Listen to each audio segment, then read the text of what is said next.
Hey y'all, this is AL Thick Madame. I already know some of y'all are gonna be like, girl, where have you been? Y'all, the most been going on ever since last week, and I'm fine. My family and friends are fine, and I'm just gonna leave it at that. But I'm back.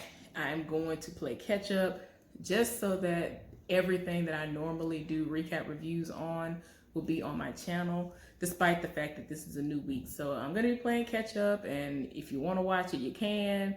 If not, I understand. And I'm just going to, play catch up until I'm all the way caught back up on everything as far as putting it on the channel, because I was unable to even watch stuff even though I wanted to. The most was going on. By the time I really was able to be at home and sit still, it was time for me to go to sleep.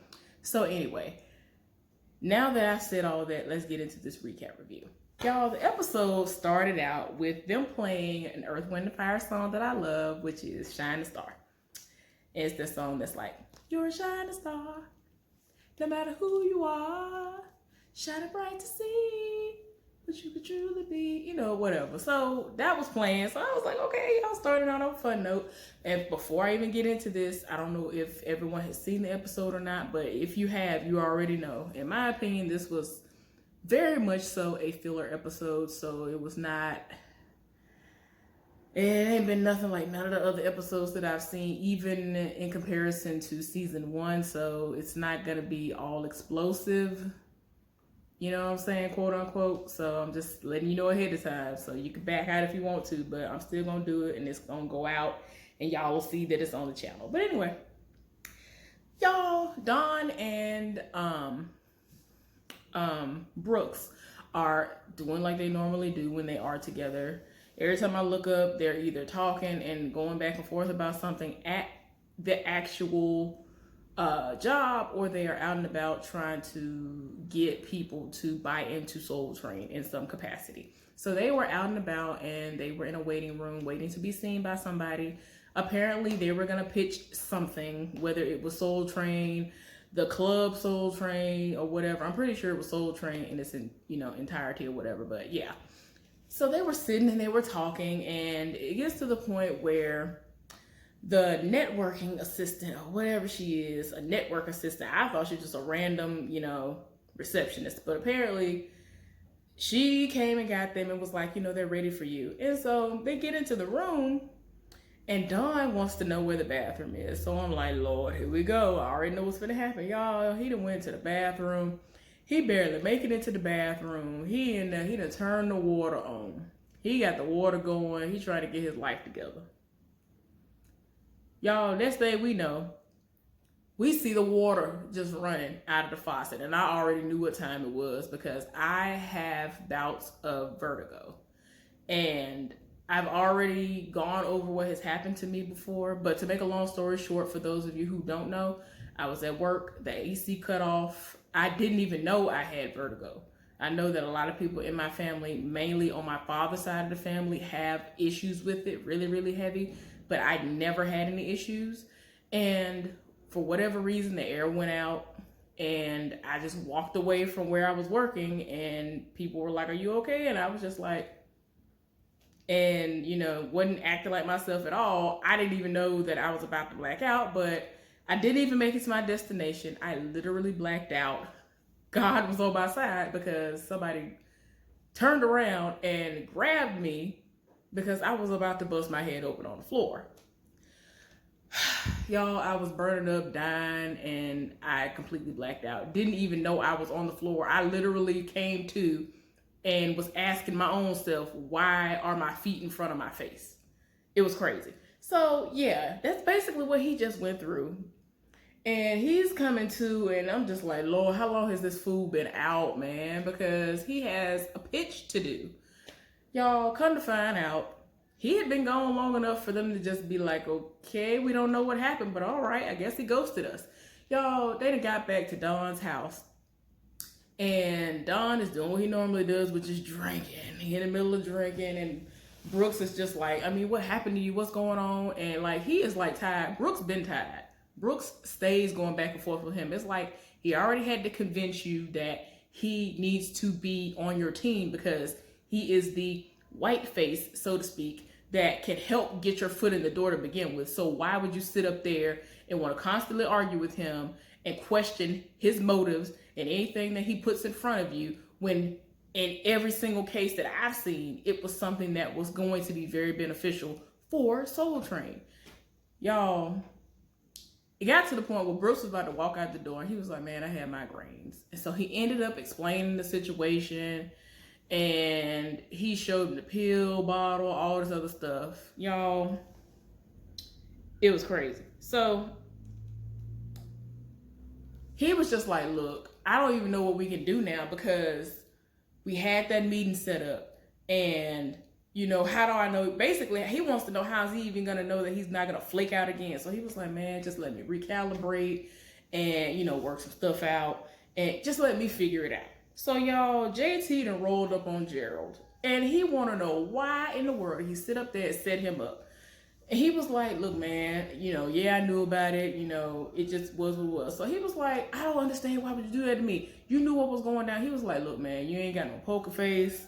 Ain't no way I would have been able to just come to you and tell you that a situation was about to go down and you weren't going to blow it. So, okay, y'all. I thought, okay, somebody doing something with some sirens, y'all. I was like, what in the world? But anyway, y'all, so he's getting into it with him or whatever. JT is getting into it with Gerald, and it gets to a point where JT was just like, man, I don't understand. This is crazy.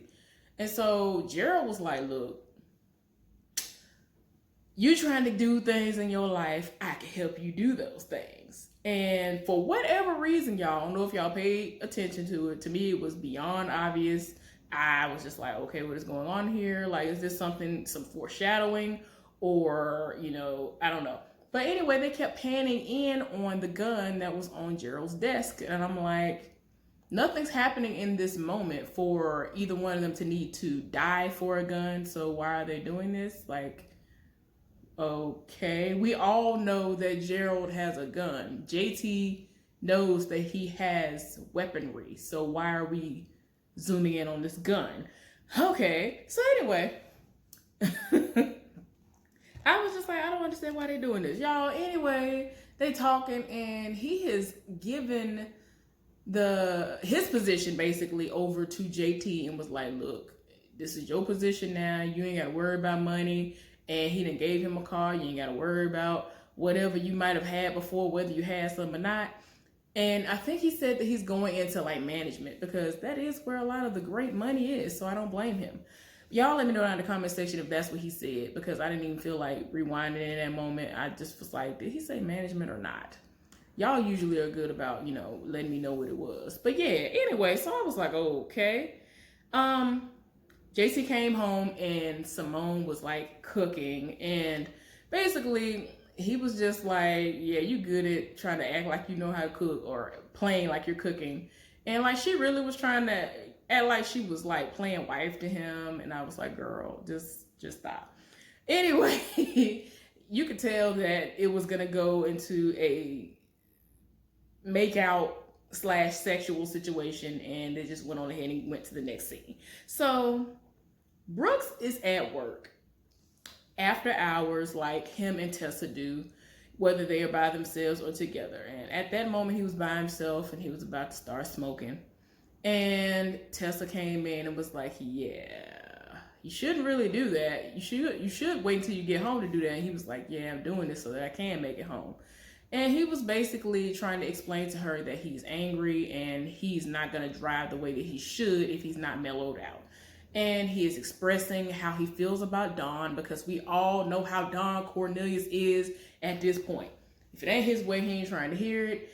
And it is what it is. It's going to be whatever it is. Deal with it, fix it, whatever you got to do in order for him to come out on top and everything looks the way it needs to look. He don't care what has happened, whether he is the cause or whatever, y'all. So while he's basically complaining to her about, the circumstances, she's like, well, everything that you're explaining to me and you're saying about Don, that is like everybody in Hollywood. So I don't understand.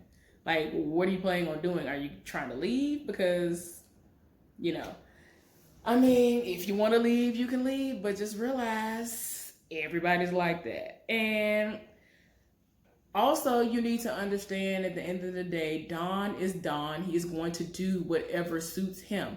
If it's not for him, if it's not going to be something that's going to be beneficial to him, you already know he ain't really finna be here for it like that. Not in most cases. So it just is what it is. Y'all, why did Brooks have the audacity, unmitigated gall to ask Tessa if he can touch her afro? She said, she said, not unless you want to die. I was like, oh my gosh, no, y'all. So Gerald is walking in the crowd of people, and then he gets bumped by a woman, and it's like they make a point to just show behind where the woman was. And I was like, I feel like that's Ruby. And of course it was Ruby, and she bumped into him and stabbed him in his lung. And I'm just like, sir, ooh, you going through, Gerald? Y'all, Gerald, I guess, is having these moments of, you know how like they say that a lot of people see certain things and have certain flashbacks or whatever when they are near death. I guess that might have been what he was going through, or he was just in the moment and was just thinking back on how things were when he was with Ruby. Actually showed a scene where him and Ruby were together and they were like kind of lovey-dovey or whatever. He was about to be on his way out, and she was like, y'all, she did the most. She had a tampon, because when the scene first came on, I was like, why is she pulling out a tampon like this? She was basically like testing her own theory, I guess, to be like, you know, if I get shot or you get shot and we got to do what we got to do on the run, we could just use this tampon, and the tampon can help, you know, stop the bleeding. And I'm just like, girl, why is you doing the most? You're doing the most. But anyway, to make a long story short, she wanted some Miss Nasty time, and he was like, I'm on my way out. And she was like, you know, when women get closer to their menstrual coming on, we want it even more. And so she's trying to be seductive and all this other stuff. He is just continuously like, yeah, tonight, I promise. Then he left and came right back in. He was like, okay, yeah, I can't even hardly walk. So then she gonna try to act like she changed her mind, which was a lie. And they ended up doing what they was gonna do. Y'all, whatever. So anyway, y'all, they show him at that present moment after he's been rushed or whatever to the hospital, and the doctor's talking to him, and they are actually showing the wound. They're showing the wound, and they are actually showing them like kind of doing something to keep it inflated because his lung was about to collapse. And so the guy who he used to serve in the military with was there. Y'all already know he is now a police officer, and he was volunteering information to the doctor about how he has had this happen to him before. His lung almost collapsed before. He was able to get through it. He'll be all right and all this other stuff. And so Gerald is like, don't be volunteering information like that to him. And I'm like, I'm kind of on his side when it comes to that, but still. But yeah, y'all, it gets to a point where he did what he had to do, and then the doctor left. So he is trying to understand who did that to him and why. Who did that? Y'all, we got to do that John Legend song. Y'all know he did a song on the Django soundtrack. I like that song. Call the police. Call the coroner. That song was everything. Who did that to you? I don't know. He went off a little bit for some unknown reason on that song to me. But I digress. Y'all already probably gonna try to read me because I said what I said about not wanting to watch that verses, but I meant what I said, and I'm still not gonna watch it, and I said what I said yet again. Anyway, I'm sorry. So, you know, he explains who Ruby is and all of that. And y'all, this man had, I'm trying to understand why, after everything Gerald has told this man, why he suggests that he files a restraining order and that he goes through all of these legal steps in order to get her detained again, because she has been released. Like, they arrested her and she got out like that. It hadn't even been, I don't even think it had been 12 hours, let alone 24. And this heifer is already out on the streets roaming, and you know, they didn't have what they needed in order to have her in there forever, and I already knew that was gonna happen anyway. So y'all, he was just like, apparently he was like, see, this is why I can't talk to you about stuff, because apparently you don't understand that the law does not apply to everybody. The rules don't apply to everybody. The things that you think will work, it ain't gonna work for people like her. So, he ain't even trying to hear nothing he talking about. So anyway, y'all, Don is at the house. The heifer who was living for him when he was at the little place where he was supposed to be having a meeting, she rolled up on him and, she let him know, like, oh, I've been to your club quite a few times, and I've seen you, but you always, move so fast to go into VIP that I never get a chance to see you. So he was like, well, maybe I'll slow down, the next time you're in there. Y'all, this heifer done rolled all the way up on him at the house. And I already knew that she was there and doing what she was doing. She was supposedly like performing an oral transaction on him. But in my mind, I'm like, girl, apparently you're trash, because for this man to have a whole conversation with you, one-sided, without missing a beat, his breathing was normal, beads of sweat weren't happening, there are just things that should have been happening that if she was actually doing what she was supposed to be doing, he wouldn't have been able to have a full-on conversation with her. But anyway, I digress. Y'all, I was just like, girl, what you think? I hope you don't think you're doing something, because apparently you're trash. So anyway, he's having a full-on conversation with her. And within that conversation, he was talking about how, he, been a cop before. So she raises up and she was like, well, I didn't know you were a cop. I didn't know you were a cop. And so he was like, yeah, I was one when I was in Chicago and all this other stuff. So eventually they finna get down to business, and she want to know, like, if he still has handcuffs from when he was a cop. And I'm like, girl, please go somewhere and sit down. So anyway, he in the middle of things about to go down, and the phone rings. He's ignoring it, but then the answering machine picks up, and his son is on the phone going crazy. So I was like, Dad, oh my God, Dad. I'm like, what in the world, y'all? He got on the first thing smoking and got to the house, and soon as he got out the cab, because I'm trying to figure out what happened. Soon as he got out the cab, he went to the house across the street. I was confused because when the scene came on, when he arrived, we saw his wife, Dolores, looking out of the window. So she sees him get out of the cab, and she's looking like, okay, what he doing here? But he goes across the street. So I'm like, why is he going across the street if the house is right there? Y'all, he bang on the door. Some man come out the door. He set it off and beat this man to a pulp and said, don't you ever touch my son again. He done beat this. I was like, what is going on? Oh my gosh. Everybody came out the house, his wife, the children. They tried to get him to stop. And eventually he went in their house and they was talking, and he was just like, look, anybody got time for this foolishness? The both of them got into an argument. The oldest son, I think Anthony, came in there, and he was like, look, it's my fault. I called Dad. The reason why everything happened is my fault. It's because he let the neighbor's dog out or something, and he wasn't supposed to. And so the man, that boy had a black eye. I was like, what is we doing hitting children in the eye? And anyway, the oldest child said, I wanted to go to my friend's house, so I left him here alone, and that's when the situation went down. So he was like, it's my fault. So if you want to blame somebody, blame me. So he went on by his business. And I think like in the first season, he wanted a place where he could kind of like mellow out. And so he kind of goes into the basement where the washing machines and all the stuff are located. Anyway, Don goes down there and explains to him that it's not his fault, and, don't worry about all of that. And y'all, this boy done went off. He was like, why don't you and Mom get a divorce so you can leave us alone? He was like, excuse me? I'm your father. Who you think you're talking to? I was like, oh my gosh. But for real though, why don't you get a divorce? I don't understand. Why do people not understand how divorce goes? How being in a marriage, a prolonged marriage goes? I know that in a lot of places, if you are married to somebody legally for 10 years or more, even if you feel like you're not together, we're not together, we're separated, there's no legal separation, even if separation was there.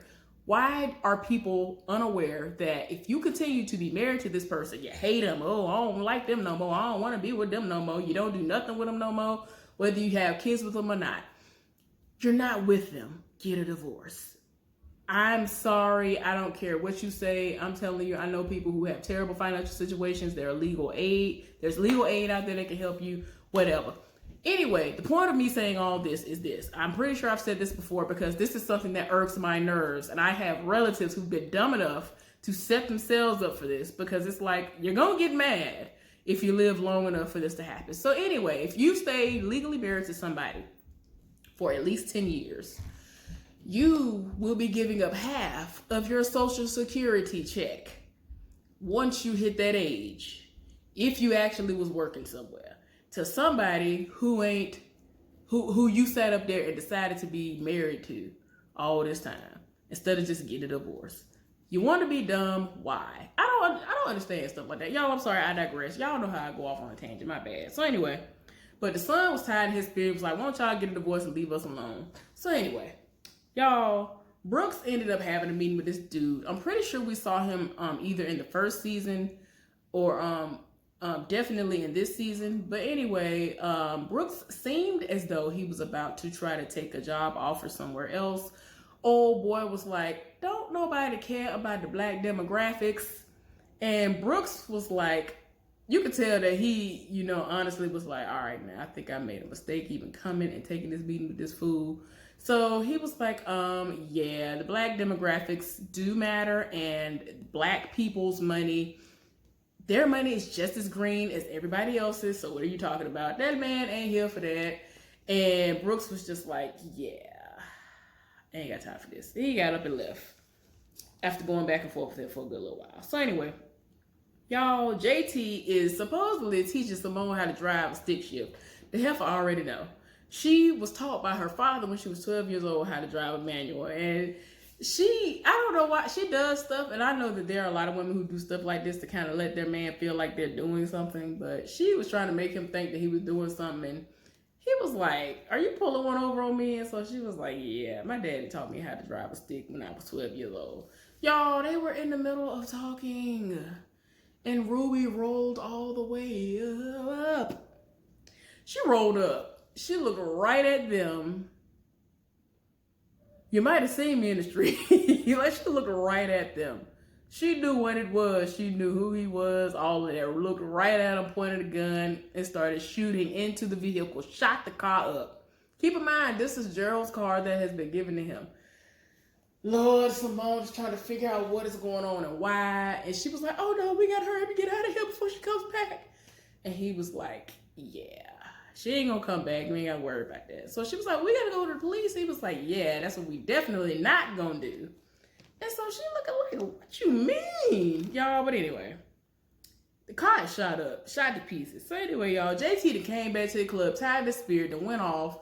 And Gerald is walking around the car, and he was like, no, Ruby must have thought that you were me. He was like, no, she knew it was me. She looked right in my face. She knew that I was me. So there was no mistaking me for you. So yeah, JT tired of his spirit. He's so tired. He was like, I'm done with everything. I don't want this car. I don't want this job. I don't want nothing. I'm tired in my spirit. So he was like, man, at least let one of my men take you home. He was like, no, I got it. I'm good. So Gerald had to tell one of his goons or whoever, whatever you want to call him, to go ahead and follow him and make sure that he gets to wherever he's heading. Because apparently Ruby has made JT a target now. Like, it's very apparent. And he even realizes that. Like, that's how real it has gotten. Y'all, Don is back at the house in California. He's touched back down. He at the house. Of course, the first thing he do when he touched down and put his bag down, first thing he do is grab a drink. He done threw one back. He gets chloroformed by Ruby. Y'all, when he finally comes to, y'all, my song was playing. I love this song. Oh, girl, I'd be in trouble if you left me now, 'cause I don't know where to look for love. I just don't know how. You already know all kinds of rappers that sat up there and sampled that song and some more. But anyway, so he is coming to, and Ruby just sat up here and was like, I have written a lovely suicide note for you. short, sweet, and to the point. Sounds as if something that it sounds actually like something that you would have written, because I think it had at the end of it, love, peace, and soul. And she was like, all you gotta do is put John Hancock on it, and we can go ahead and get down to business. And so he over here trying to talk to her or whatever, and y'all, he woozy. This fool, the way he was talking and the way he was moving almost had me believe that some military training and, if nothing else, the police training that he's had was about to play a major role in what he was about to do to kind of try to get the upper hand on her in some way, which I'm like, that ain't gonna work because this heifer is a trained assassin, but okay.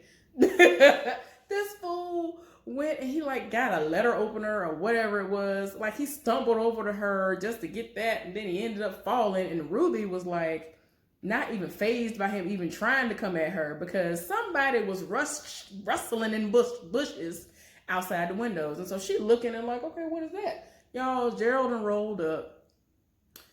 And she's shooting up the windows, trying to figure out what's out there, somebody doing the most. Let's see what it is. He come in the house. Ruby just slipped out the door and ran. She just looked out of the side door and she done ran. She on foot and she go on somewhere, wherever her car at. I'm pretty sure she done got away in a car. So Gerald and Don are talking, and it's just a mess. And I'm just tired. Y'all, JT took Simone home earlier, I guess before he went and took the car back. And so this heifer to show back up at his apartment. Y'all, he told her, look, I took you home. What are you doing here? And so she was like, I don't care what you say. You ain't gonna get rid of me. And he was like, look, you need to go on about your business. Forget about me. We ain't together no more. I've decided. She is like, you don't mean that. I ain't trying to hear nothing you talking about. And he is just like, yeah, we ain't together no more. So she gonna try to read him and was like, you always trying to be the martyr. You did that with your mama. You did that with your sister. You did that with everybody else. Now you're doing it with me. And so he was like, whatever gets you out the door, whatever you want to believe, that's fine. So he was just like saying whatever he knew he needed to get out to say to her so that she would know, like, look, you need to get out of here. There's a target on my back, whatever. But, he didn't say that part of it, but that's exactly why he's doing what he's doing, because he has a target on his back. She almost got shot in the process. All right, y'all, so we're coming down to the end of the episode, and they are playing yet another Earth, Wind, and Fire episode. Well, not episode, Earth, Wind, and Fire song, where they do that, that's the way of the world. Y'all, I love that. It's just, that song is so relaxing to me. I don't know why, but it is. It's so relaxing. I live for Earth, Wind, and Fire.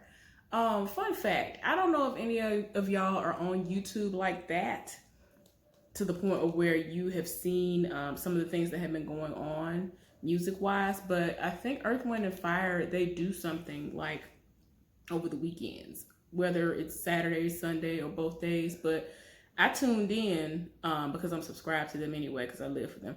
And they do something where they play music, a lot of it theirs, if not mostly theirs, or all of it is their music. And the living members, what they do is they'll play the song, right?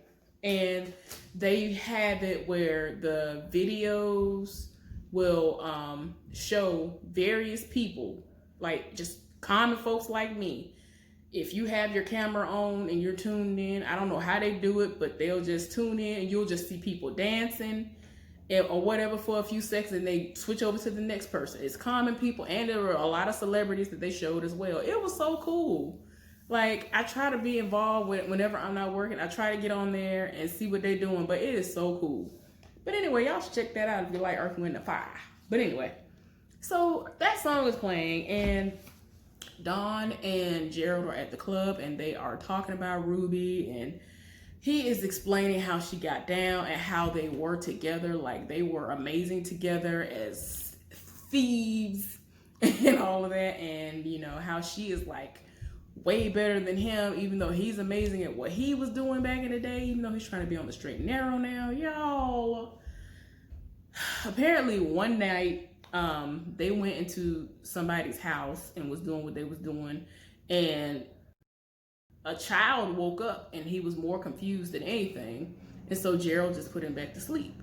And so Ruby wanted to kill him. He was like, nah, what we're not finna do is that. So they left that night. She went back the next night and killed the whole family, including the child. So Gerald was like all the way done after that.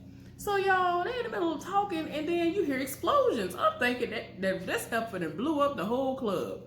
Nah, this heifer done blew up cars outside the club. So I think that Ruby is trying to send a message. But anyway, y'all, that was the episode. Hopefully y'all enjoyed this recap review, even though it's late. The newest episode comes on tonight. And I don't know if I'm gonna be awake to watch it, but I plan on watching it and putting up a recap review before Monday, definitely. But I'm pretty sure it'll be way before that, as long as nothing else happened, because like I told y'all, this has been a crazy week and a half that I've had, because I haven't been on here since like the beginning of last week. Anyway, y'all be safe, and I will see y'all later on for something else.